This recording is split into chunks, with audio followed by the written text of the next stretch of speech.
বোঝাই যাচ্ছে মানে প্রত্যেকটা গলি গলিতে কৈলাসের জন্য যা মানে কি বলবো উন্মাদনা সাধারণ মানুষের, এবং ওর ওপর অনেকের আশা। তার কারণ কৈলাস কিন্তু শুধু কথা বলার ছেলে নয়, ও কাজ করে দেখানোর ছেলে, এবং সেই জন্যেই আজকে আমি এই ওর প্রচারে এসেছি। আমি একেবারেই একজন কি বলবো, আমি একজন সঙ্গীত শিল্পী, এবং মানুষজন বলে থাকেন যে সঙ্গীত শিল্পীদের কোনো রং হয় না, তাদের কোনো বক্তব্য থাকতে নেই, কিন্তু যে কাজ করে তার পাশে থাকাটা উচিত বলে এক কথায় ছোট করে কি আবেদন করবেন বালির মানুষের কাছে? বালির মানুষের কাছে আমি এটাই আবেদন করব যে দেখুন, যে কাজ করবে তার পাশে তো থাকতেই হবে, আর এর মধ্যে কোনো প্রশ্নই নেই যে কৈলাস কাজ করবে।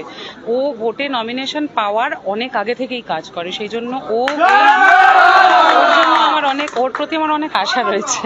লিলুয়ার পরিস্থিতি আপনি জানেন, লিলুয়ার মেয়ে হ্যাঁ, এখন কি অবস্থা? খুবই খারাপ এখনো অবধি, কিন্তু কৈলাস এখনো পর্যন্ত অনেকগুলো রাস্তা ঠিক করে ফেলেছে। আমার গত বছর জগন্নাথ পুজোর সময় আমি রথ নিয়ে বেরোতে পারছিলাম না, আমি কৈলাসকে ফোন করে বলেছিলাম যে কৈলাস রাস্তাটা একটু ব্যবস্থা করতে হবে। ও কিন্তু ওর এখতিয়ারের বাইরে বেরিয়ে গিয়ে আমার ওখানে রাস্তা ঠিক করে দিয়েছে, তো সেটা তো আমি ভুলতে পারবো না, এবং সেই জন্য থ্যাংক ইউ।